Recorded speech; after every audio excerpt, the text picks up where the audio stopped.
membran gitu. Dia itu ada getaran gitu. Kalau rongga hidung secara keseluruhan.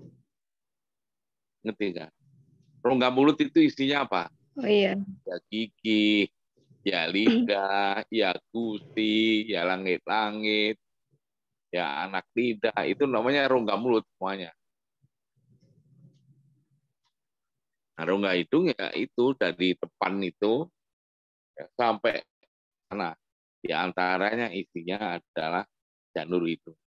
Janur hidung itu kayak ada membran. Jadi dia kalau ada kalian ya gitu itu mesti ada getaran di dalamnya.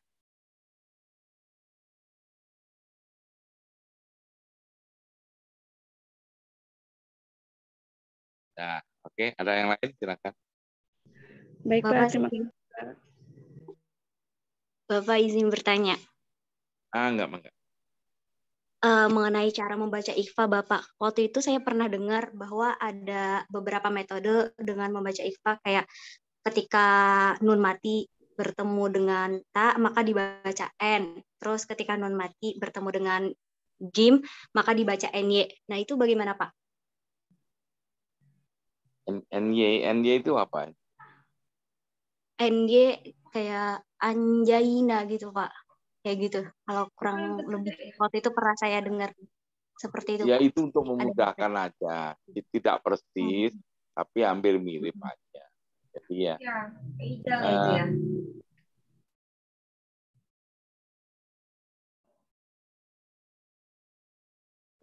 Udah di mute, Neng. Ya. Jadi itu secara definitif, ikhfa itu mengikhfakan ya, menuju makrotnya huruf ikhfa.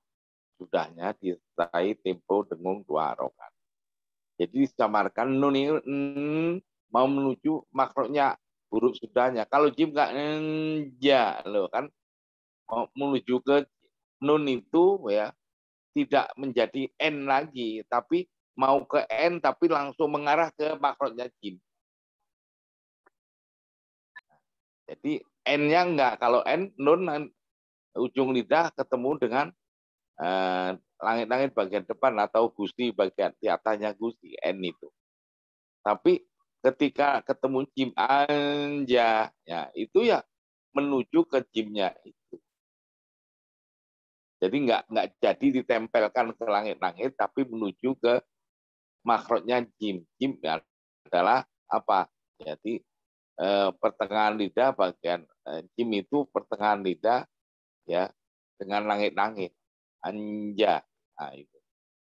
Nata itu punggung ujung lidah ketemu pangkal gisri. Jadi mau ke N terus nggak jadi nempel ujung lidahnya tapi langsung belok menuju ke taknya. Taknya adalah di pangkal gisri. Altum. Nah, gitu loh.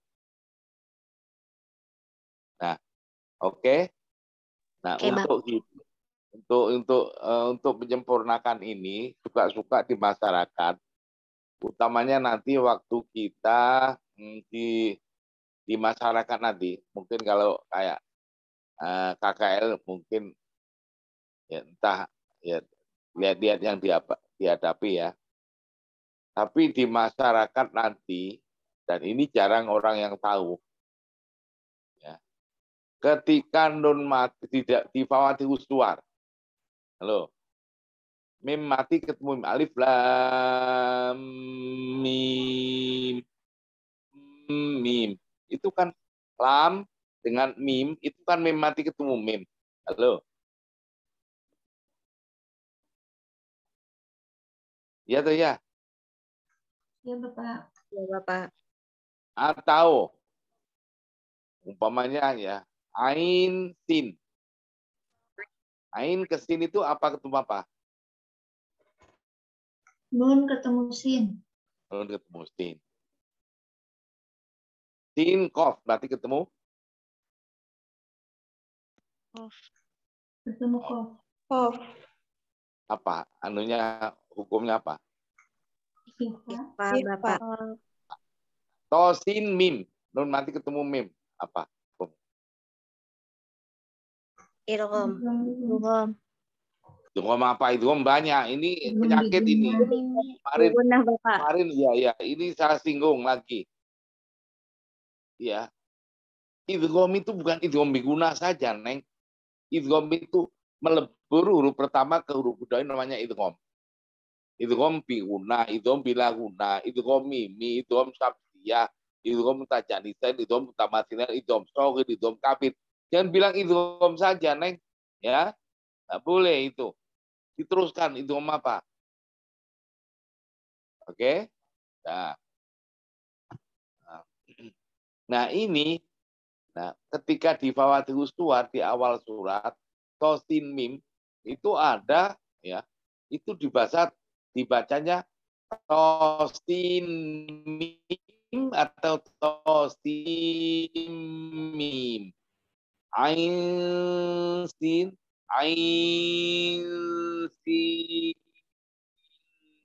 atau ain sin kof. Anda yang mana? Saya ulangi ini ya, saya ulangi ya. Alif lam mim. Oke. Alif lam mim. Yang kedua ini ya. Yang mana? Yang benar.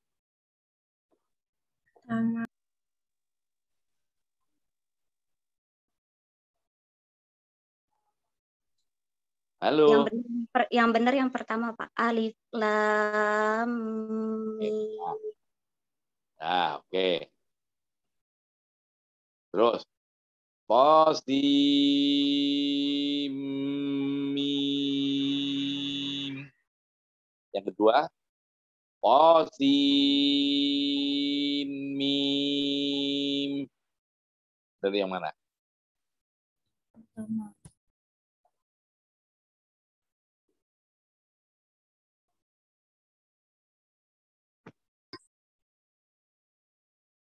Halo, lah. Pak. Yang pertama, Pak. Oke. Ain sin qaf. Yang kedua ain sin qaf. Yang mana? Yang pertama, Pak. Sama, Bapak. Terus sekarang ya tanya, itu rujukannya di mana?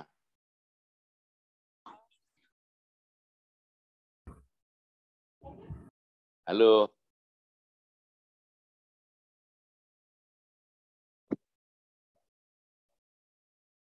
Ayo, silakan.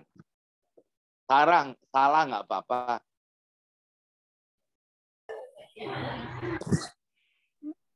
Gimana rujukannya? Gunnah Wajar, yang kan? Iya, Pak.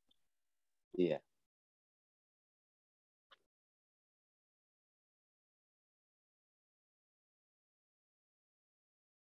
Ayo, salah nggak apa-apa jawabnya. Yang alif lam mim, Pak. Yang mana, Pak? Yang alif lam mim gitu, Pak. Iya, dua-duanya tadi kan semuanya kita bilang kan yang pertama kan saya mencontohkan dua-duanya kan. Satu dan dua. Taunya dari mana? Padahal kan hurufnya kan sin dengan mim. Kenapa kok sin mim pada? Kok nggak sin mim? Dibaca sin mim itu karena ada hukum nun mati bertemu dengan mim yang dimana nun matinya dan nun matinya itu tidak ada rosem, Pak. Idgham bi gunnah hukumnya. Lah iya, itu rujukannya di mana? Referensinya Di ini, Pak. Di kitab Maisurat bab 5 halaman 45. halaman 45. halaman 45.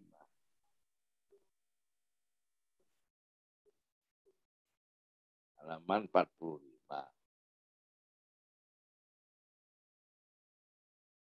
mereka mesti nggak akan menerima itu. Itu namanya mengkiaskan aja. Yang dimaksud itu di kitabnya itu kitab apa yang menjelaskan.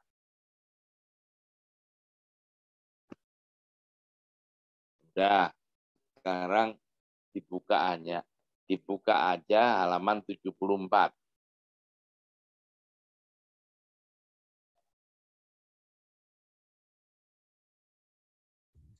Sudah ketemu? Sudah, Bapak. Sudah, Bapak.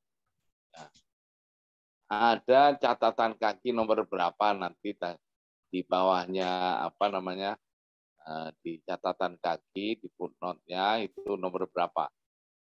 Bawahnya garis pas itu nomor berapa? Apa itu? Nomor 101.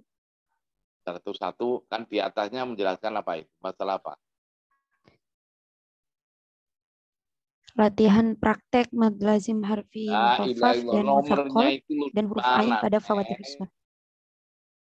La ilaha Nomor illallah. 100. Idza jaa ba'dal mim sakinah mimun fi La ilaha kalimatin wahidah. illallah. Wuih. Kalau namanya nomor di footnote itu menjelaskan yang mana di atasnya gitu loh, Neng. Yang ada yang menjelaskan, yang 101 menjelaskan tentang alif lam mim. Nah, gitu namanya. Itu namanya yang dijelaskan di footnote itu alif lam mim itu, Neng. Ya, Bapak. Itu maksudnya. Oke, Ya. dah. Yang Terus ada lagi 102. bawahnya apa itu? 102 menjelaskan tos. Yang 103 menjelaskan tentang ain sin qaf. Nah, dah ngerti. Nah, ini bagaimana? Referensinya, rujukannya di kitab, penjelasannya macam mana. Nah, sekarang yang atas alif lam mim itu apa dibilang? Ayo, dibaca. Yang alif lam mim 101 idza jaa ba'dal mim sakinah mimun fi kalimatin wahidah alif lam mim fa innaha yuqra'u hakadha alif lam mim lianna asla lafdil awla hakadha alif lam mim fa akhiru lamin mimun sakinah wa awwalu mimin mimun fadamajna al-ula fi thaniyah fasarat miman wahidah musyaddada naghannuha qadra harakatain. Undur Bughyatu Ibadir Rahman safha 265 sampai 226. Ya, rujukannya di kitab. Oke, yang bawahnya itu apa? 100 berapa? 2 apa 103? 102 tentang tosim mim dan seterusnya. Udah, dan oke. seterusnya. Terus apa lagi? 103 apa berapa? 103 ain sin qaf. Apa itu? Bawahnya apa? Terjemah rujukan tentang praktik ikhfa pada fawatihus suwar, lihat halaman 286. Nah, itu kan halamannya sama enggak? Coba. Dari 3 itu halamannya sama enggak? Di belakang nanti jelasannya. Yang merah itu loh tulisannya. Lihat halaman, lihat halaman. Sama enggak? Sama, Bapak. 286. Sama, ayo kita lihat. Kita lihat terjemahnya macam mana dari rujukan referensi ini tadi. Ayo. Halaman 286. Ya, maka silakan. Yang halaman 286 nomor 39 tentang mimnya alif lam mim dan cara membacanya. Jika setelah mim sukun tanpa rosem terdapat huruf mim dalam lafaz alif lam mim, maka dibaca alif lam mim. Sebab asalnya alif lam mim. Akhir huruf lam adalah mim sukun dan awal huruf mim berikutnya ada mim. Kemudian mim pertama tanpa rosem yang sukun diidghamkan ke dalam mim kedua sehingga menjadi satu mim yang bertasydid yang tentunya dibaca dengung atau gunnah dengan tempo 2 harokat. Lihat Mudzakkirah fit Tajwid halaman 265 sampai 266. Ya, oke. Terus bawahnya lagi apa judulnya?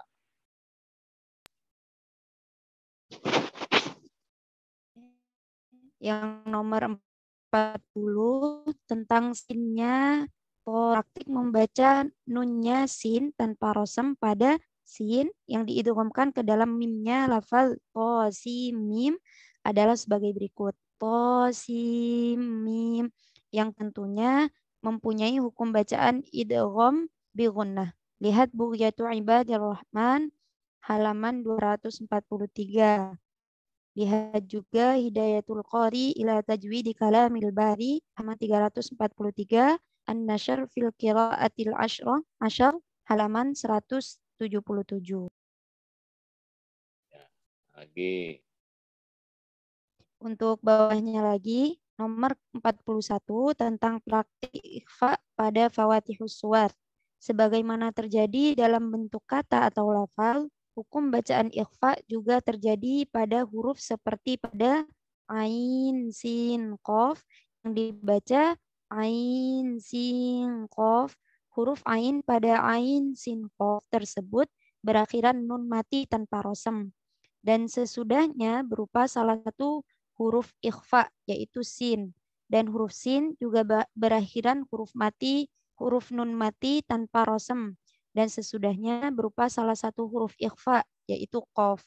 Peristiwa semisal demikian tentulah disamakan dengan huruf ikhfa. Lihat Bughyatu Ibadir Rahman halaman 251. Udah yakin sekarang? Baru lihat, baru dengar sekarang kan? Iya, Bapak. Nah ya.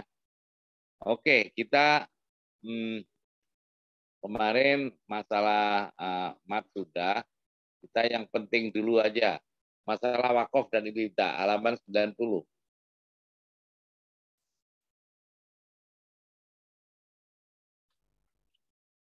Baik, Bapak. Semuanya sudah dibuka. Ayo. Halaman 90. Apa? Babnya apa? Bab berapa? Judulnya apa? Halaman 89, Bapak. Oh, 89. Emang enggak?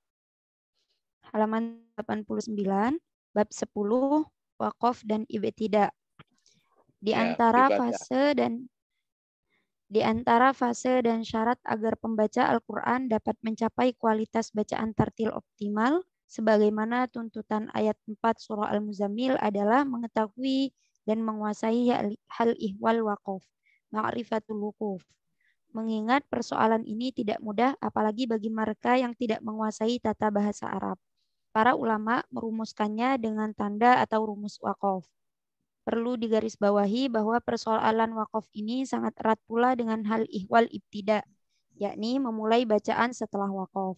Maka wajar bila persoalan wakaf dan ibtida telah menjadi agenda pembicaraan para ulama dari dahulu hingga saat ini. Sebab akan berimplikasi terhadap penafsiran Al-Quran. Dengan memperhatikan wakaf dan ibtida di dalam membaca Al-Quran, akan kelihatan ketepatan makna ayat-ayat Al-Quran. Sebaliknya, dengan tidak memperhatikannya, maka bisa jadi makna suatu ayat akan berbeda sama sekali dengan maksud yang dikehendaki oleh ayat tersebut. Oleh karenanya, tanda wakaf adalah ibarat kompas penentu arah kemana harus dituju.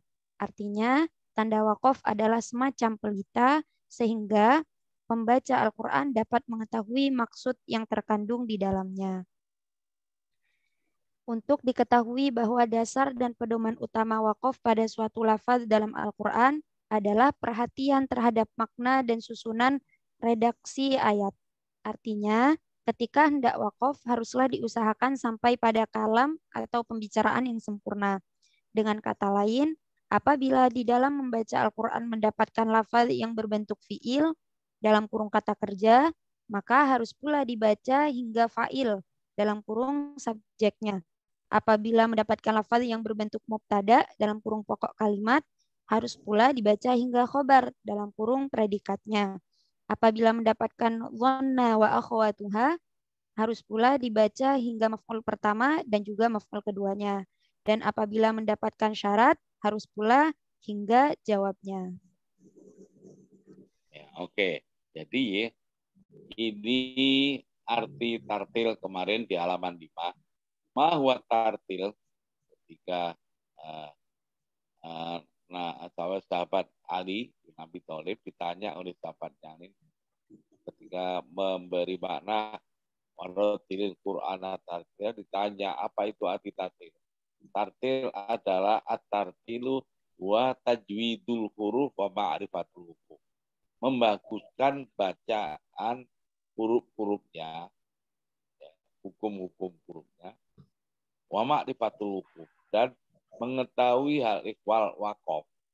Nah, yang sudah kita bahas kemarin itu hubungannya ma'rifatul hukum, tajwidul huruf, ya, makhluk huruf, sifatul huruf, hukum huruf nun mati, tanwin, mem mati, ya toh, huruf mat. Nah, itu kan huruf-huruf semua itu. Sudah sebagian sudah kita bahas. Nah, sekarang ini masalah wakaf dan ibtidah ini juga menjadi syarat turut untuk membaca Al-Quran dengan kualitas unggul, tartil yang benar-benar tartil. Dan ini di Indonesia karena kita orang non Arab ya, orang ajami, ya tahu sendiri ini hubungannya kan dengan makna, hubungannya dengan tata bahasa Arab yang telah yang dibaca oleh Kak Thoibah tadi, bahwa hubungannya itu dengan makna, bahkan akhirnya akan mengakibatkan penafsiran. Dalam hal ini oleh karena kita bahasa Indonesia, ya, mengakibatkan berbedanya penerjemahan. Nah, ini kan juga bisa menjadi apa? Menjadi bahan kajian kalian di IIQ, ya, umpamanya pengaruh wakaf, ya, terhadap terjemah dan penafsiran ayat Al-Quran surat apa, umpamanya gitu, surat Al-Fatihah apa surat apa yang pendek-pendek, atau yang apa ayat apa ini umpamanya gitu. Itu aja sudah jadi karya ilmiah, menjadi skripsi. Nanti menjadi tesis. Kalau tesis lebih banyak lagi. Kalau disertasi lebih banyak lagi. Kan ada ada halaman-halamannya cara dianalisa. Jadi itu kaya sekali. Jadi masalah wakaf ini siapa ini? Ya, Kak Thoibah ini. Masalah wakaf itu harus menguasai tata bahasa Arab. Kalau wakaf di sini maknanya apa? Pengertiannya macam mana? Nah, gitu lah. Oh, kalau ini wakaf di sini, kenapa? Nah, ini pakai apa? Pakai apa? Nah, dan seterusnya. Dah ya, bahan. Jadi ya, di ibarat kompas tadi, untuk arah kemana yang tidak dituju. Oke? Maka dari itu, penafsiran Al-Quran itu akhirnya dari segi wakaf dan ibtidah aja udah banyak sekali pengertiannya. Ya, ibaratnya lautan, nggak akan ada habis-habisnya. Bahkan di dalam tafsir, di dalam buku-buku kitab-kitab masalah wakaf itu pengaruh terhadap penafsiran Al-Quran, kenapa wakaf di sini, kenapa wakaf di situ, dan lain sebagainya, itu kitabnya banyak, nggak habis-habis. Sejak zaman tabiin dan tabiin itu nggak habis-habis. Oke, nah di sini ya nantinya kalau kita menemukan mubtada harus sampai khobar wakofnya. Kalau ada fiil harus sampai fa'il. Kalau ada fiil muta'addi harus sampai maf'ul, umpamanya gitu ya. Ada donna wa akhwatuha, kan ada maf'ul 1, ada maf'ul 2, harus komplit. Ada syarat, harus ada jawab, sampai jawabnya. Nah, nanti ibtidah juga ada lagi, ilmu ibtidah. Ya. Jangan sampai ibtidah itu setelah wakof, ya, kita habis nafasnya, kita ngulanginya itu seenak perut kita sendiri. nggak boleh itu. Ya, minimal kalau kita nggak tahu tata bahasa Arab ya jangan terlalu rusak lah. Nah, itu biasanya kebiasaan. Ya, kita sudah sering menangani kayak gitu. Teman-teman yang bacaannya belepotan, tajwidnya ya amburadul, apalanya ya agak payah, biasanya setelah wakaf ya, kehabisan nafas itu ibtidaknya itu ya ngasal sekali, nggak teratur. Nah, kayak gitu. Itu harus banyak baca, banyak latihan. Biasanya kalau ibtidaknya memulai baca setelah wakaf namanya ibtidak. Setelah berhenti terus ngulang lagi dari 8 saya ya kita orang Indonesia termasuk di IKI, jadi perlu latihan. Kalau yang biasanya ngasal ibtidaknya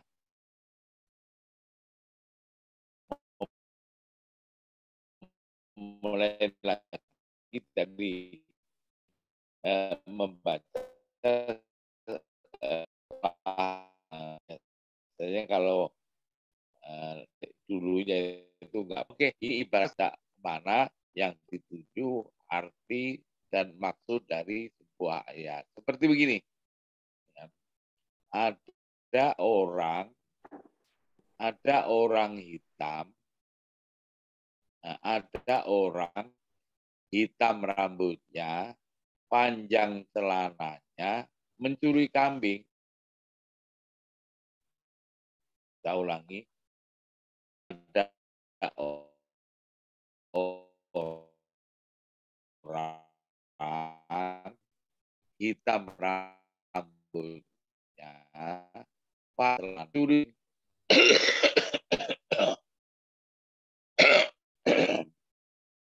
Kalau bacanya atau waktu menguraikan apa itu ngomongnya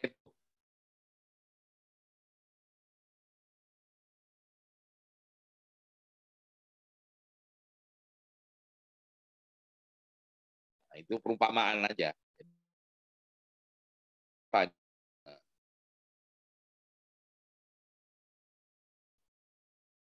Ada orang hitam, rambutnya panjang, celananya mencuri kambing. Jadi yang mencuri kan jadi celananya. Nah, itu kan jadi lucu. Nah, maka dari itu terusannya bawahnya Neng. Ini tolong dipahami betul. Karena tajwid di Indonesia itu masalah wakaf itu ya tahu sendiri lah. Orang nggak kenal. Apalagi tanda wakaf sekali itu apa artinya nggak jelas. Buku tajwid mana? Ya termasuk di metode-metode apa ikro apa qiraat itu nggak pernah dibahas di sana, nggak jelas. Nah, padahal itu syarat surut sebagai sebuah bacaan yang kalau ingin mencapai kualitas artil yang unggul. Oke, ayo bawahnya Neng, terusin. Selanjutnya, adapun hal ihwal wakaf yang terbahas pada literatur utama adalah ada 4 macam cara, yaitu yang pertama wakaf ikhtibari, yaitu berhenti membaca untuk mengambil nafas. Namun maksud dan tujuannya adalah untuk melatih atau menguji seorang murid bagaimana cara mewakafkan jika sewaktu-waktu ingin berhenti mendadak. Yang kedua, dan dulu, ini wakaf apa namanya? ikhtibari. Nanti cara ngajar ya, Anda di KKL, nah, itu harus ngerubah sedikit-sedikit. Soalnya untuk ngajar anak-anak kecil yang napasnya belum bisa ngatur, itu suka-suka ngajar ustadz atau ustadzahnya itu. Ya. Bismillahirrahmanirrahim. Alam tarokai fafa'ala rabbuka bi ashabil fil. Alam tarokai. Nggak boleh wako alam tarokai. Sehingga anak itu kalau ditanya, sampai mana anak belajarnya alam tarokai? Mana ada alam tarokai? Satunya lagi, lam yakunil ladina. Sampai mana anak? Sampai lam yakunil. Nah, inna atau inna. Nah, aro'aital. Nah itu karena apa? Ya, gurunya itu ngajarinya wakofnya, yang ini tadi namanya wakof ikhtibari. Itu kurang tepat. Jadi dirubah sedikit-sedikit, jangan sampai itu. Walaupun ya tahu kita nafasnya anak-anak itu kan belum bisa ngatur, tapi jangan diajarin wakof di situ sehingga dia ya kalau nantinya dia masih ada kesempatan untuk belajar lagi karena sudah di wisuda di metodenya tadi udah pakai toga di pampang di ruang tamu. Tahu-tahu alam taro al-hakumut. Nah, al-hakumut itu kan hakumut itu di mana ceritanya? Nggak boleh kayak gitu.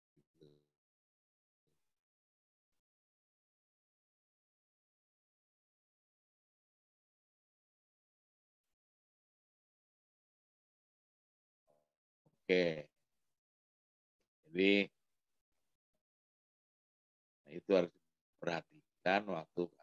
Nomor Yang dua, nomor dua, Neng. Nah, ini kalau hanya berlaku untuk pembaca Al-Quran yang belajar kiroat sab'ah atau kiroat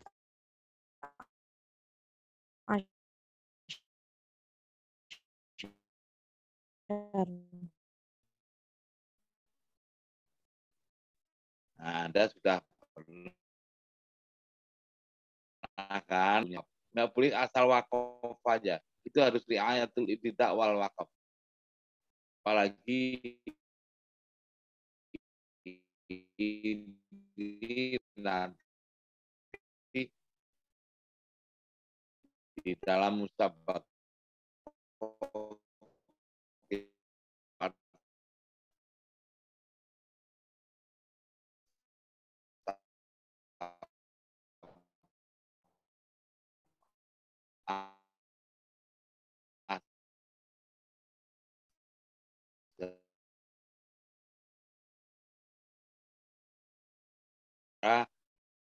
peserta kalau di musabakoh kiroat sab'ah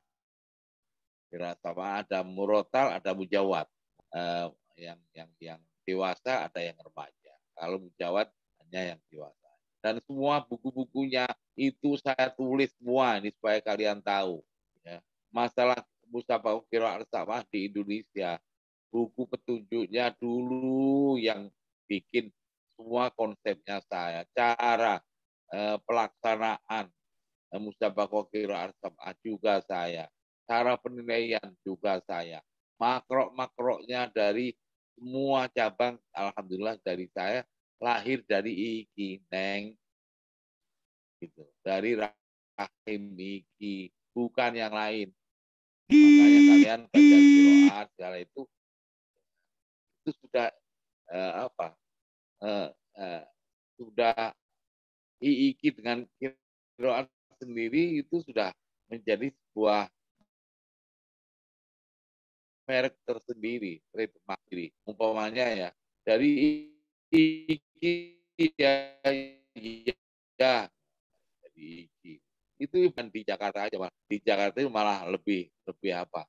Malah lebih lambat datangnya informasinya itu. Karena mungkin terlalu sibuk, terlalu banyak penduduk.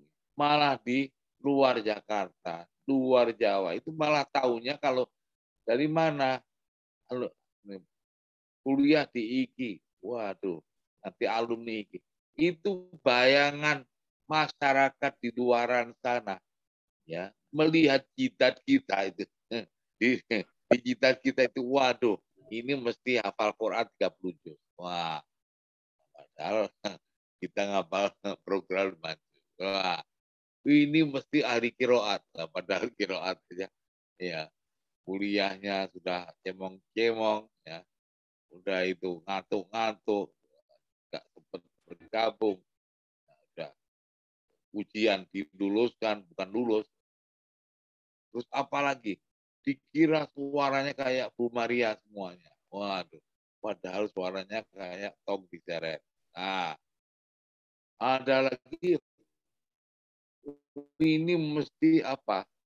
Ahli tajwid. Bacanya mesti bagus. Tahu-tahu baca ada belepotan, panjang pendeknya acung, ngalor ngidul. Kayak gitu itu harus kita apa? Harus kita jaga nama baik tersebut. Anda masih ada banyak kesempatan. Ya. Kuliah masih berapa tahun lagi, masih bisa dikejar.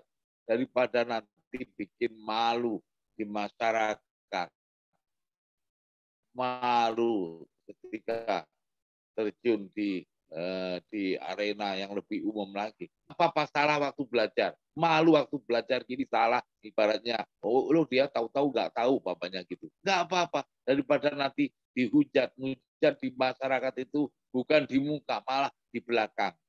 Di belakang layar. Ngomongin, itu katanya sarjana iki. Tahu-tahu bacaan Al-Quran. Tajwidnya aja. Itu, Nun mati ketemu met. Dibilang apa? Idgham. Idgham apa? Idgham kan banyak. Itu tosin mim dibaca tosin mim. Toha dibaca toha. Aduh, tahu-tahu lebih bagus. Bu RT tahu-tahu. Ya, katanya sarjana Al-Quran. Malu kan? Artinya pintu tobat masih terbuka. Itu loh untuk kalian sekarang. Oke? Nah, nomor 3. Yang ketiga, waqaf ibtirari, yaitu berhenti membaca karena terpaksa. Misalnya kehabisan nafas, lupa, atau tidak mampu meneruskan bacaan dan yang semisalnya. Itu ya, jadi kehabisan nafas yang banyak itu ya. Yang apa juga diatur. Ngerti kalau napasnya pendek, itu nggak diatur, pokoknya sikat baik. Akhirnya sampai tengah itu, udah tahu-tahu habis. Ya diatur. Napasnya yang tahu kan dirinya sendiri. Oh ini kalau saya sampai sini biasanya sekian lapat, sekian kalimat. Ya diatur.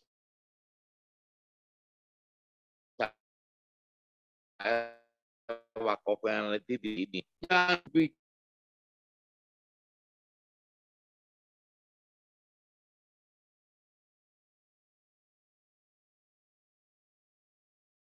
ngulanginya namanya ibtidah, memulai bacaan lagi setelah wakaf.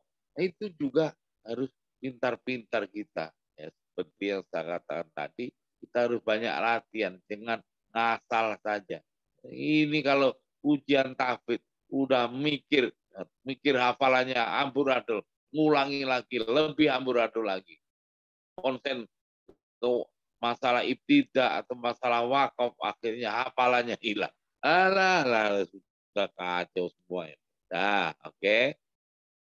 Nanti terus nomor 4.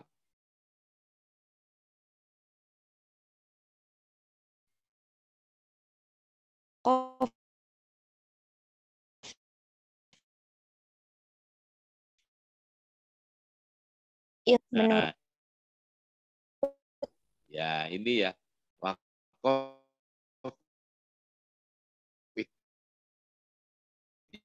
ya, kita wakaf di mana dalam rangka untuk mendapatkan pahala, untuk dihitung sebagai ibadah. Anda menghafal Quran, kita membaca Al-Quran, yasinan, wakaf, takrir, ya, murojaah, hafalan. Itu dalam rangka untuk mendapatkan 1 huruf Al-Quran, 10 kebajikan. Nah, itu maka ini wakaf ikhtiari penting harus kita kuasai. Dan ini sekali lagi di Indonesia, aduh, banyak orang yang nggak ngerti. Jangan pula kalian, kita sebagai sarjana Al-Quran juga ketularan yang nggak ngerti. Sama aja. Mau baik, nggak bisa kayak gitu. Harus dirubah mindset seperti itu. Ada usaha. Ya. Nah ini sebelum masuk ke bawahnya wakaf ikhtiari yang akan kita bahas, kita harus tahu apa arti wakaf. Lalu tanya wakaf itu apa? Nah tuh, tolong dibaca di bawahnya. Di halaman 90 atau ada al-waqfu di catatan kaki itu. Ya, dari halaman 89, footnote ke 114, teks rujukan wakaf di dalam referensi ada sebagai berikut. Ta'rifatul waqfi. Apa? Ta'riful waqfi huwa qat'us sauti ala kalimatin qur'aniyatin bizamanin yutanaffasu fihi 'adatan biniyati isti'nafil qira'ah. At-Tajwid Al-Musawwar Safhah 424. Al-waqfu ma'nahu fil lughah al-habsu wa ma'nahu fil istilah qat'us sauti 'anil qira'ah zamanan ma litanaffusin fihi biniyati isti'nafil qira'ah. Unzur taqribul ma'ani fi syarhi Hirzil Amani Sayyid Lasin Abul Faraj wa Khalid Muhammad Al-Hafidh Al-Madinah Al-Munawwarah Darussaman. Safhah 151. Terjemah teks serta rujukan-rujukan lainnya tentang arti wakaf dan yang berkaitan dengannya, hukum mengambil nafas, wakaf sesukanya di tengah membaca Al-Quran, hukum mengambil nafas, wakaf di tengah kata dan cara ibtidaknya, atau hukum ketidakjelasan antara wakaf dan wasol, lihat halaman 287 sampai 289. Nah, 287. Penting sekali ini. Siapkan stabilo. Ayo. Ini tadi kasih stabilo. Nah, ini penjelasannya di mana, halaman berapa? 287. Ayo. Siapkan stabilo. Ini penting sekali ini. Supaya tahu. Ini baca basmalah tahu. Enggak jelas.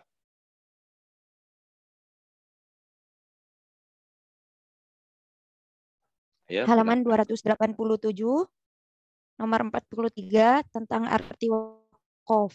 Arti wakaf menghentikan suara dalam bacaan pada kalimah Quran dengan jeda sekedar mengambil nafas dan masih ada niat untuk memulai Aduh, Neng, di mana ini? atau meneruskan bacaannya lagi.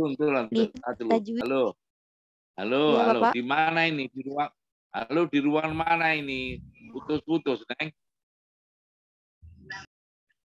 Baik, Bapak. Toiba ke kantor dulu, Bapak. Ya udah sana. Ini di mana? Ya, pindah Di dulu, ruangan pindah dulu. samping kantor. Baik, Bapak. Ya, silakan.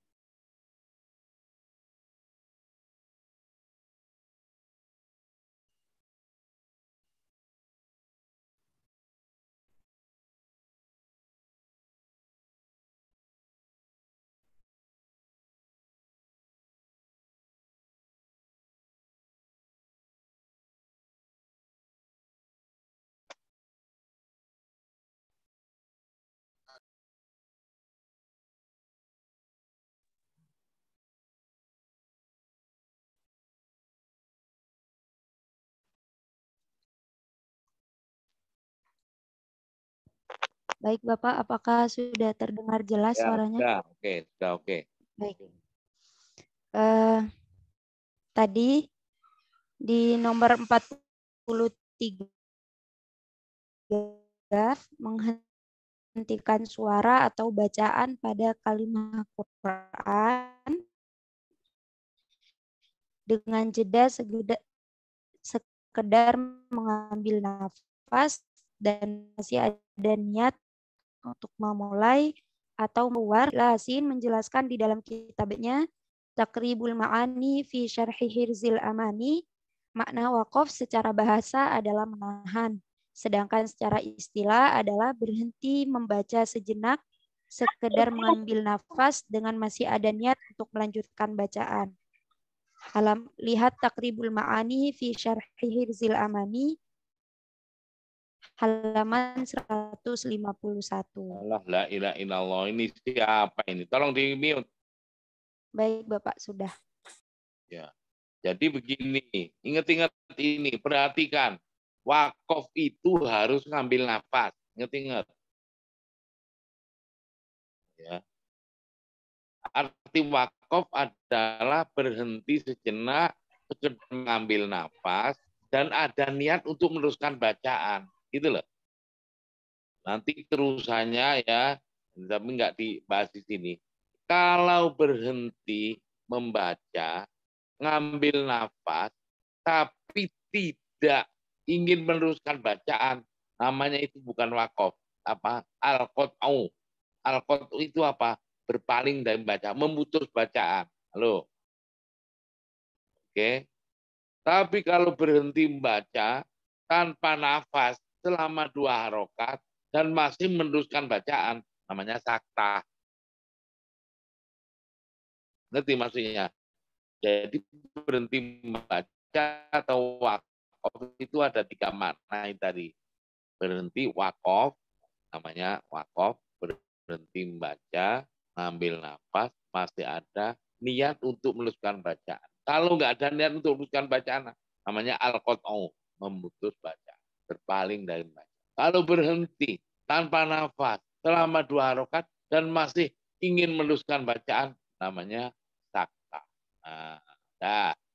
Nah ini teman-teman itu ya, umpamanya ya, wakaf itu harus ngambil nafas. Aturan membaca, saya nggak tahu. Ya, tapi sudah maklum lah. Kalau huruf terakhir itu berharokat,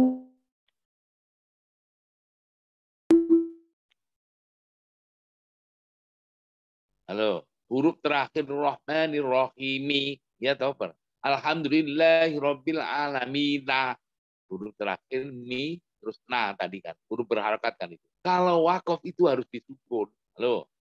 Berarti Bismillahirrahmanirrahim. Itu ngambil nafas. Kalau nggak ngambil nafas namanya wasol. Kalau wasol nggak boleh dimatikan, Neng. Paham nggak? A'udzubillahi minasyaitonirrajim. Rajim, nafas. Kalau wasol ya A'udzubillahi minasyaitonirrajim. Bismillahirrahmanirrahim. Ngerti? Nggak boleh wakaf ya dimatikan ya, namanya wakaf kan dimatikan, tapi Anda nggak ngambil nafas. Bismillahirrahmanirrahim. Alhamdulillahirabbil alamin. Arrahmanirrahim. Ya atau ya. Nah, itu kualitas tartilnya ya melorot. Berarti nggak ma'rifatul wukuf, tajwidul huruf ya. Walaupun sudah pasti sudah bagus makoliknya, tapi wakafnya tidak menuliskan, itu tidak ma'rifatul wukuf namanya. Padahal tartil itu tajwidul huruf, ma'rifatul wukuf.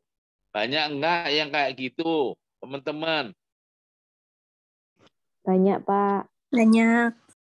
Pintu tobat masih terbuka ya. Nanti akan tahu di belakang ini, di halaman 28 berapa ini. Terusannya, orang baca Al-Quran, wakaf tidak. Kalau wakaf, kok nggak ngambil nafas? Kalau wasol, kok dimatikan huruf terakhirnya? Nanti hukumnya rujukannya di belakang, bentar lagi akan ada itu. Itu namanya wakaf, hidup segan mati tak mau. Halo? Nggak boleh itu. Nah, kita teruskan. Kenapa sih kok wakaf itu ya? Kok wakaf itu kok nggak boleh? Bahkan dalam musabaqah tilawatil Quran di MTQ, wakaf itu kalau ngasal, itu pengurangan nilainya udah banyak sekali. Namanya apa itu? Nilaian jali, salah jali. Nah, oke. Nanti dibilang, wah itu suaranya bagus tapi kenapa kok nggak jadi pemenangnya ya? Terus nyeletuk yang lain. Apa dia suara mah merdu bagus tapi nyolong nafas loh. Oh, nafasnya sendiri kok dicolong, nggak enak banget ya. Istilahnya aja udah colong. Jadi kan ngambil apa-apa gitu. Enggak nih, dia nyolong nafas. Ya tuh ya. Berarti jelek sekali karena kualitas tartilnya akan melorot dia. Apalagi kalau tahu. Jadi ngejar nggak boleh ngasal aja. Terus nah ini nggak enaknya nggak boleh itu dikurangi nilainya dalam musabaqah, tapi ketika ditanya rujukannya di kitab apa kalau wakaf seenak perutnya nggak boleh itu di mana? Nah, Anda akan tahu di sini ini nanti. Katanya sarjana Al-Quran ditanya wakaf kenapa nggak boleh? Di mana rujukannya? Pokoknya nggak boleh. Main pokoknya kapan kalau pokok terus untungnya?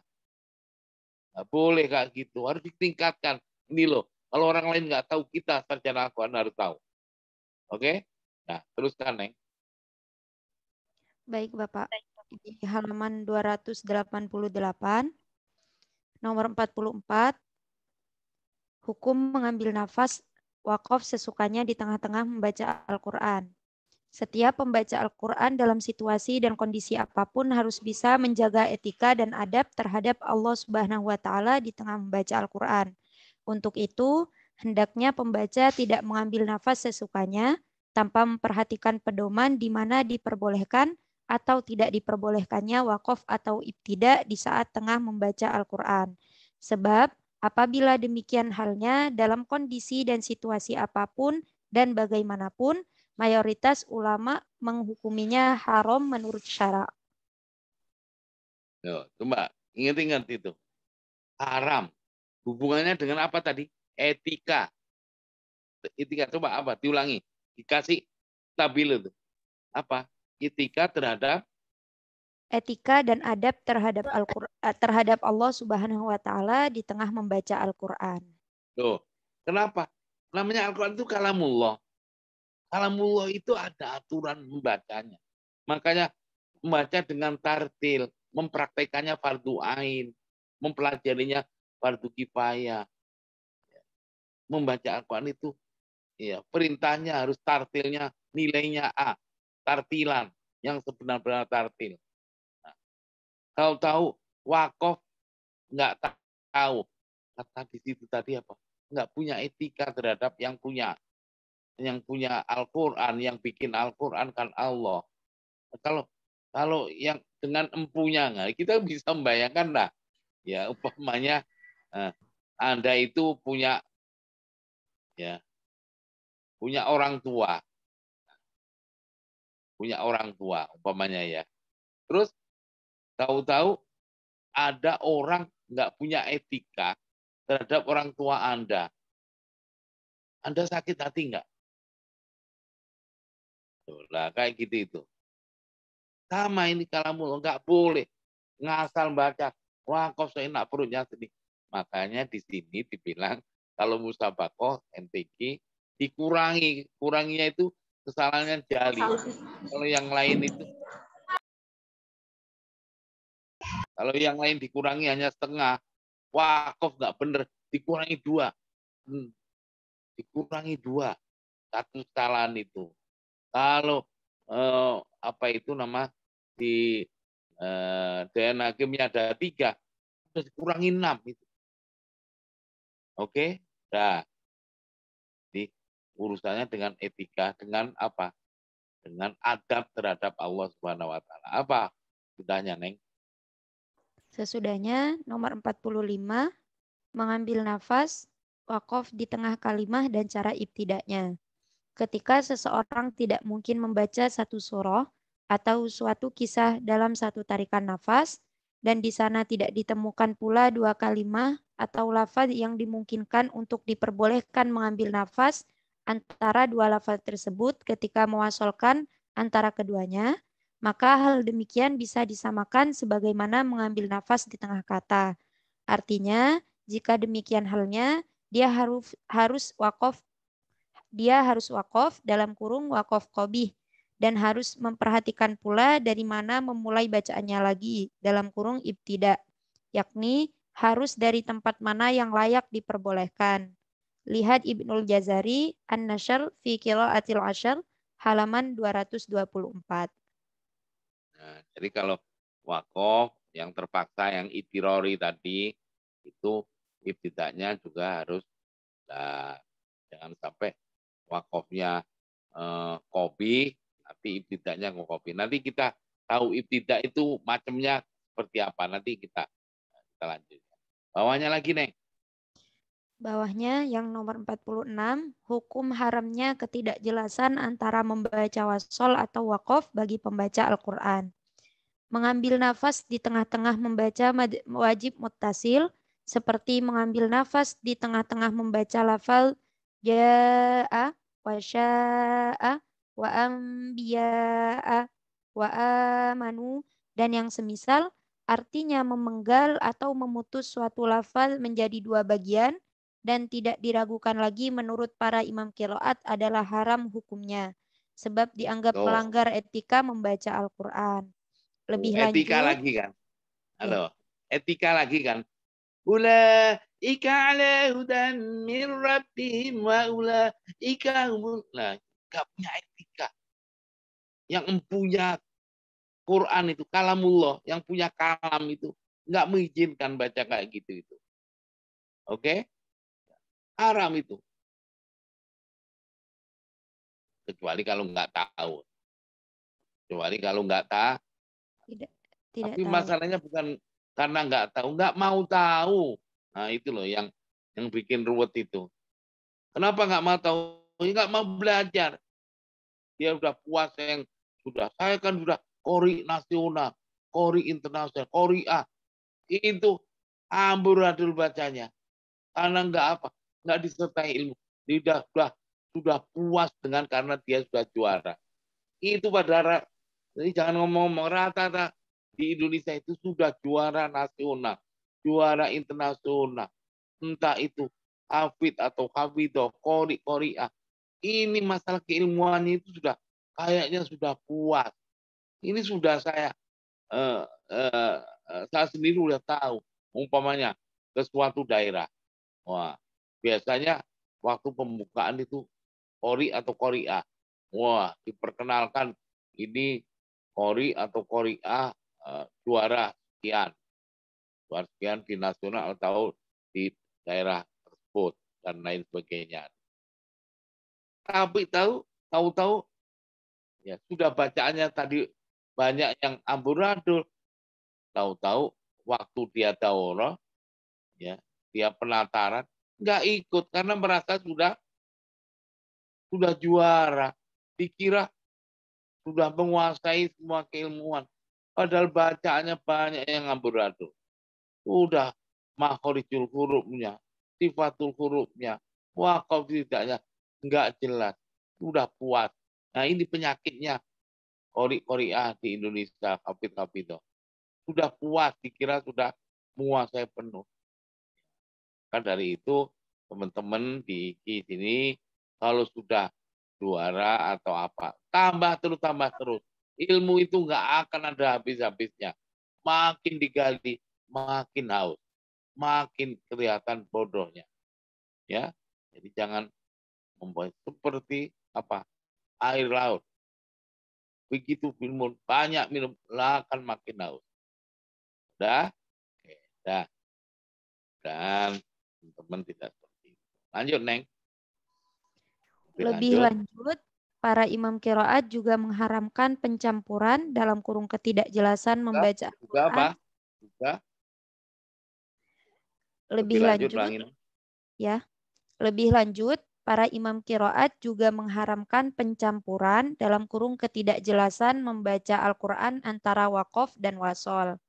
Misalnya, membaca sukun lafaz la raib pada saat yang sama langsung mewasolkan dengan lafaz fihi huda. Syekh At-Tihami Ibnu Tayyib menjelaskan dalam catatannya, hukum membaca Al-Quran dengan cara yang tidak jelas antara mewakofkan atau mewasolkan, hukumnya adalah haram. Lihat Al-Husam Al-Mahiq halaman 101. Apa tadi? Mensukun la raib apa dibilang? Contohnya apa? Membaca sukun lafaz la raib pada saat yang sama langsung mewasolkan dengan lafaz fihi huda.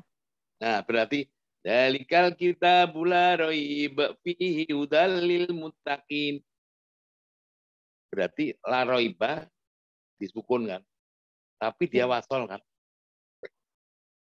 Iya toh? Ya. Sama dengan Ar-Rahmanir Rahim, Maliki Yaumiddin, Iyyaka na'budu wa iyyaka nasta'in. Nasta'in sukun kan? Tapi kan wasol kan? Nggak ngambil nafas kan? Apa dia bilang? Ini tadi. Hukum membaca Al-Quran dengan cara yang tidak jelas antara mewakofkan atau mewasolkan, hukumnya adalah haram. Nah, tuh baru tahu. Itu namanya wakaf hidup segan mati tak mau. Nah, tahu istilah ini, istilah saya ini. supaya ingat. Nggak boleh. Kan banyak kan baca kayak gitu. Makanya tadi ini A'udzubillahi minasyaitonirrajim. Bismillahirrahmanirrahim. Nah, kalau ayo baca ini. Bismillahirrahmanirrahim. Wasari'u ila ada wakaf apa tidak? Ini kalau melalui link Zoom itu saya itu sampai suara apa? Suara saya di tenggorokan hampir habis, ngomel. Tapi yang diomeli nggak ngerti juga. La ilaha illallah. Udah yang ngantri ujian banyak, udah mau dikasih tahu, nggak ngerti-ngerti. Bagaimana nggak cepet botak kita ini? Udah ya. Makanya belajar dan belajar. Jangan sudah puas. Nggak paham tanya. Baru tahu kan ini tadi. Rujukannya tahu kan ya. Ini supaya kalian kasih stabilo kayak gitu itu. Jangan dianggap aja angin lalu. Nggak nambah-nambah. Ya. Jadi makanya kemarin saya sudah insya Allah nanti baca. Kita kasih oleh-oleh baca apa? Surah Al-Fatihah. Ya. Mudah-mudahan. Oke. Sehingga jangan sampai Bismillahirrahmanirrahim. Alhamdulillahirabbil alamin. Arrahmanirrahim. Ya kalau wasal. Bismillahirrahmanirrahim. Alhamdulillahirabbil alamin. Begitu. Bismillahirabbil alamin. Arrahmanirrahim. Malik yaumiddin. Malik yaumiddin iya. Malik yaumiddin iya. Malik yaumiddin iya. Enggak boleh. Malik yaumiddin iya karena butuh iya karena ta'inuh tina. Tuh. Yang iya karena butuh iya karena stain ihdina. Enggak boleh. Halo.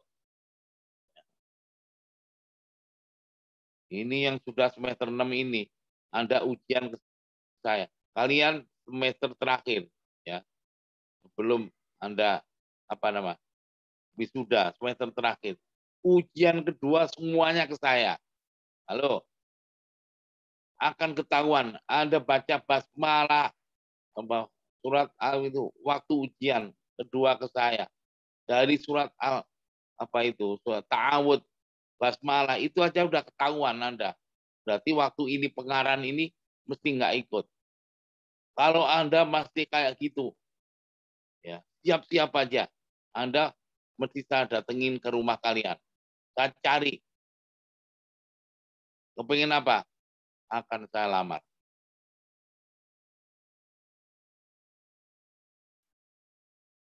Hanya Intoibah. Siap nggak? Nah, oke ya. Pintu tobat masih terbuka. Begitulah. Untuk mendapatkan ya, modalnya itu belajar dan belajar, istiqomah dan istiqomah. Itu ya, Anda itu masih dalam umur yang produktif ya. Umur produktif itu artinya tenaganya masih kuat, masih sehat.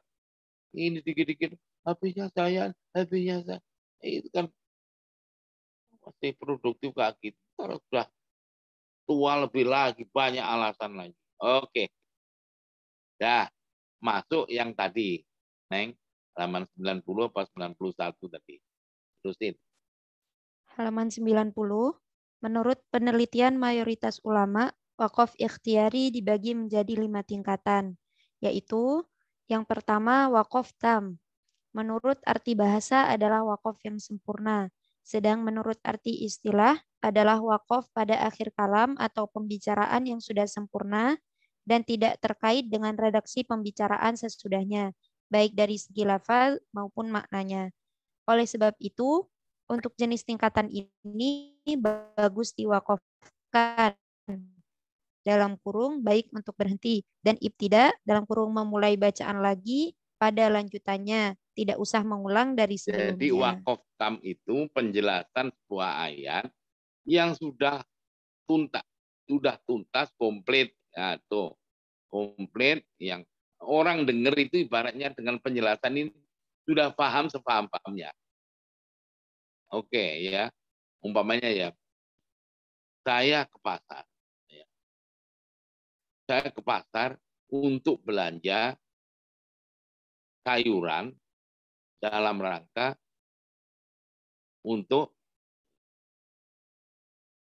orang tua saya yang lagi kurang sehat. Loh, itu kan sudah penjelasannya yang sudah jelas kan, sudah komplit, sudah sempurna. Beda dengan saya ke pasar beli. Karena orang akan tanya, beli apa kau ini, ngomong nggak jelas belepotan kayak gitu. Nah, itu namanya wakaf yang nanti akan kopi apa. Kalau ini tadi wakaf apa? Wakaf apa ini tadi? Lazim. Ya toh? Iya. Ini sudah komplit. Nah, kalau dalam Al-Qur'an, contoh umpamanya. Semua surat, entah suratnya panjang atau suratnya pendek. Kalau surat pendek, ya kalau panjang kan jelas tahu surat Al-Baqarah. Yang akhir surat, atau yang paling pendek apa?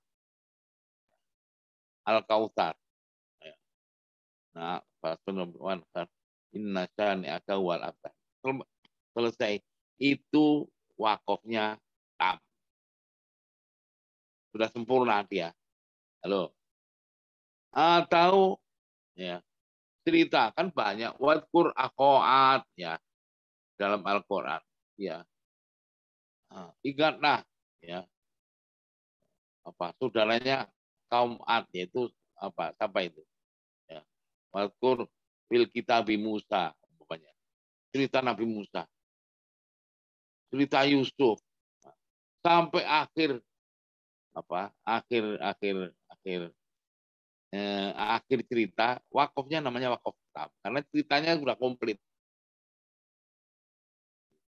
Untuk mengetahui, nah ini nih supaya tidak semua akhir juz itu mesti tam, enggak. Tapi untuk mengetahui ini ya, nanti kalau di Quran Indonesia ada ain. Ada ain. Ngerti maksudnya? Ada di pinggirnya itu loh. Ada tanda ain kan. Ruko orang bilang, ya ingat enggak? Iya, Bapak. Nah, ruko itu yang ada Quran Indonesia, Quran Timur Tengah enggak ada. Maka dari itu tolong wakaf ya. Nah, kalau satu ruko itu silakan selesai berarti langsung ruko lah gitu. Apa arti ruko? Anda kan suka ditanya itu. Quran apa arti ruko? Kepengin tahu. Ya. Di sini nggak ada uang kembali. Dilihat di sana. Halaman 328 mungkin ya. Coba halaman 328 dulu.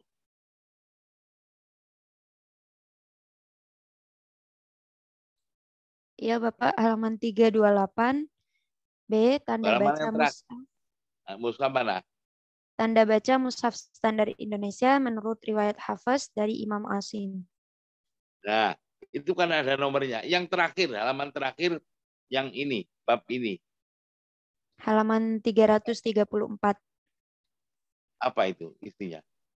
Nomor 17, ain, tanda ruku'. Apa dia bilang?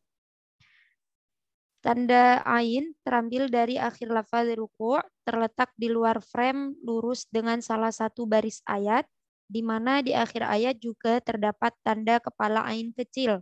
Sebagian mushaf ada tanda ain kecil, menunjukkan tanda baca demikian akan mempunyai arti bahwa ayat yang bersangkutan sudah layak untuk mengerjakan ruku', utamanya ketika menjadi imam sholat. Sebab ayat tersebut sudah dianggap akhir suatu qadiyah. Dalam kurung, keterangan, satu penjelasan atau pembicaraan yang sudah memenuhi syarat ditinjau dari segi ilmu tata bahasa, yakni sudah dapat dikategorikan wakaf tam. Tuh, tahu. Baru tahu. Ya, baru tahu enggak? Happy. Orang enggak tahu itu paling enak. Enggak beban. Happy terus. Oke? Ya. Ini contoh-contoh ya. Nah, contoh lain bapaknya. Itu kan ya, dalikal kita bulan raiba fi hudalil muttaqin, bahwa Al-Qur'an itu sebagai tidak ada keraguan di dalamnya, dan Al-Quran itu sebagai petunjuk bagi orang yang takwa. Orang yang takwa itu apa? Orang yang takwa adalah alladzina yu'minuna bil ghaibi wa yuqimuna sholata wa mimma razaqnahum yunfiqun. Oh, sampai itu aja. Enggak, masih terus sampai ulaika ala hudam min rabbihim wa ulaika humul muflihun. Sampai itu tak. Karena sesudahnya perihalnya bukan orang takwa. Orang takwa udah komplit, perihalnya innalladzina kafaru. Perihalnya masalah orang kafir. Nah, itu namanya ta'am. Jadi penjelasan yang komplit, ya. Orang takwa itu apa saja, ya, apa yang dikerjakan, ya. Terus mereka mendapat apa? Ulaika ala hudamin wa ulaika muta. Dah. Nanti episode yang hanya ngomong nanti dan kapan. Sudah terbayang ya? Nomor 2, wakaf kafi. Silakan, Neng. Yang kembali ke halaman 90, nomor 2, wakaf kafi. Menurut arti bahasa adalah wakaf yang cukup.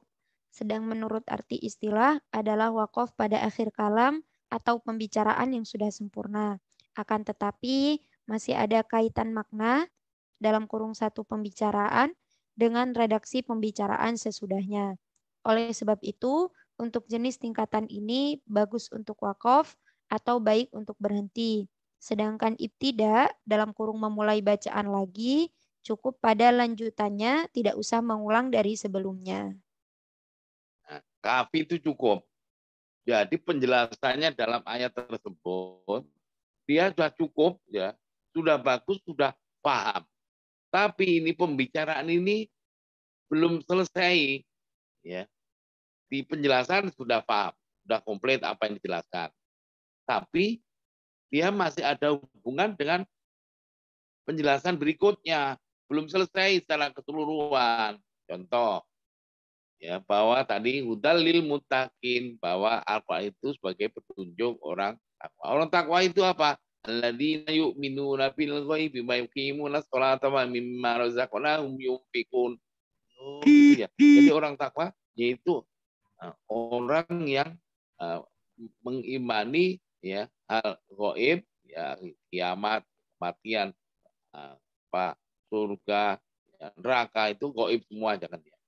Hari kiamat itu gaib semua. Wa yuqimuna sholata, dan menegakkan sholat. Wa mimma razaqnahum yunfiqun, dan membayar zakat. Oh, jadi orang takwa itu ya. Paham saya nih. Oh, belum selesai. Anda sudah paham. Orang takwa bukan itu saja, masih ada. Yaitu apa? Walladzina yu'minuna bima unzila ilaika wa ma bil akhirati yuqinun. Wah, itu sudah selesai. Oh, belum. Nah, itu semua ulaika ala hudamin. Mereka itu mendapat, ya, kalau sudah mengerjakan itu tuh orang-orang itu, mereka itu orang-orang yang mendapat, ya, petunjuk dari Tuhannya, dan mereka akan beruntung di hari kiamat, baik di dunia maupun di akhirat.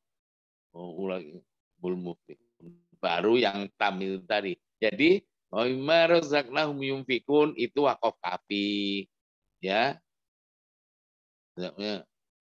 Ulaika bil akhirati hum yuqinun, wakaf kafi. Ngerti maksudnya? Sudah paham kita. Oke? Itu kalau wakaf boleh meneruskan, nggak usah ngulang dari sebelumnya, tapi langsung aja. Wa mimma razaqnahum yunfiqun, wakaf, ibtida'nya terusannya aja. Walladzina yu'minuna bima unzila ilaika. Terus hum yuqinun, wakaf, terus saja. Udah ikalah. Begitu. Oke? Itu loh, seperti umpamanya, ya. Rukun iman 1. Nah, umpamanya 1. Rukun iman ada berapa? 6. 1. Iman kepada Allah Subhanahu wa Ta'ala. Itu wakaf di situ. Itu wakaf kafi. Tapi kan sudah paham bahwa rukun iman itu nomor 1, iman pada Allah. Wakaf kafi. 2. Iman kepada malaikat Allah. Wakaf kafi. Padahalnya kayak gitu. Jadi dia sudah bisa memahami, tapi masih ada hubungan dengan penjelasan berikutnya. Katanya 6 baru 2 kok. Tapi udah paham kan? Paham. Gitu loh, Neng. Oke? Nah, nomor 3, Neng. Lanjutan. Yang nomor tiga, wakaf hasan. Menurut arti bahasa adalah wakaf yang baik. Sedang menurut arti istilah adalah wakaf pada akhir kalam atau pembicaraan yang sudah sempurna. Akan tetapi masih ada kaitan dengan redaksi pembicaraan sesudahnya, baik dari segi lafaz maupun maknanya. Artinya, lafaz sesudahnya mungkin masih menjadi sifat atau badal atau maktuf atau semacamnya. Oleh karena itu, untuk jenis tingkatan ini hakikatnya sudah boleh diwakafkan, sebab makna redaksinya sudah dapat dipahami. Maka apabila wakaf di pertengahan ayat, untuk ibtidaknya dalam kurung memulai bacaan lagi, harus dari sebelumnya atau sebelumnya lagi. Artinya, dari lafaz mana saja yang memenuhi syarat untuk ibtidak agar supaya tidak cacat makna. Namun, apabila kebetulan wakaf di akhir ayat, tentu ibtidaknya cukup pada lanjutan sesudahnya, tidak usah mengulang dari sebelumnya. Mengingat adanya informasi hadis bahwa Rasulullah Shallallahu Alaihi Wasallam ketika membaca Al-Quran pernah wakaf pada setiap akhir ayat. Namun apabila pembaca Al-Quran masih mempunyai nafas cukup, seyogyanya bacaan diwasolkan. Sebagai contoh, membaca Alhamdulillah wakaf, kemudian diulangi Alhamdulillahirabbil alamin waqaf hasan, Ar-Rahmanir Rahim waqaf hasan, Maliki yaumiddin waqaf tam. Nah, begini ya. Jadi wakaf hasani, wakaf sudah bagus. Sudah paham. Orang dengar sudah paham. Tapi dalam segi tata bahasa Arab, dia itu masih belum komplit. Belum sempurna. Mungkin jadi sifat, mungkin jadi badal, dan lain sebagainya. Contoh aja lah. Ya. Alhamdulillah. Kan sudah paham. Ya, tapi di tengah ayat kan nggak boleh. Rabbil alamin nggak boleh. Ar-Rahman paham orang. Allah Maha Pengasih. Ar-Rahim nggak boleh. Harus ngulang. Alhamdulillah. Alhamdulillahi Rabbil Alamin. Ar-Rahman. Harus ngulang. Ar-Rahman. Nggak boleh. Ar-Rahman. Ar-Rahim. Alhamdulillah Rabbil Alamin. Nggak boleh. Memang deklamasi. Itu wakaf hasan. Kalau di akhir ayat boleh. Ya. Alhamdulillahirabbil alamin. Itu sebetulnya hasan. Kalau yang menguasai terus alam. Wah, memang Allah itu yang mempunyai segala puji bagi Allah yang menguasai alam ini ya. Iya, memang cuma gitu aja. Yang Rahman, yang Rahim. Wah, yang Ar-Rahman, yang Ar-Rahim. Cuma itu aja. Enggak, belum. Allah itu yang Malik Yaumiddin. Loh gitu loh. Berarti kan komplit. Karena kalau Ar-Rahman, Ar-Rahim itu setan itu bisa itu berani. Saya itu punya kawan, ya dia suka ngobati orang yang kena makhluk yang nggak jelas itu berani dia. Saya itu Tuhan, coba kayak gitu. Tuhan yang menguasai alam, ya berani dia. Yang Ar-Rahman, ya berani. Yang Ar-Rahim, ya. Tapi begitu yang menguasai hari kiamat, yang Malik Yaumiddin, nggak berani. Setan nggak berani. Ngaku. Akhirnya sembuh dia. Kayak gitu itu. Ini sebagai contoh di waqi'i, contoh ya di masyarakat yang tahu Allah itu ya komplit sampai Malik Yaumiddin. Ya. Ya kalau menguasai ya yang Ar-Rahman Ar-Rahim ngasih kan bisa ngasihin orang ya, ngasih sesama makhluk kan wajar aja.